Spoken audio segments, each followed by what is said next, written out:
நிலைவாழ்வு தருகின்ற வார்த்தைகளோ இறைமைந்தன் உன்னிடமே இருக்கின்றன. நிலைவாழ்வு தருகின்ற வார்த்தைகளோ இறைமைந்தன் உன்னிடமே இருக்கின்றன. நான் எங்கு போவது உனை பிரிந்து, நான் எங்கு போவது உனை பிரிந்து, வாழ்வெல்லாம் வருவேன் உனை தொடர்ந்து, வாழ்வெல்லாம் வருவேன் உனை தொடர்ந்து. நீதானே இறைவா நிலையான சொந்தம், உனையன்றி உலகில் எனக்கேது பந்தம்.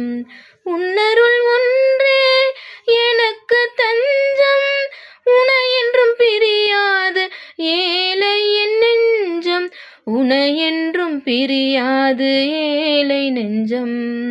நீயே சொந்தம், நீயே பந்தம், நீயே செல்வம், வாழ்வின் மையம்.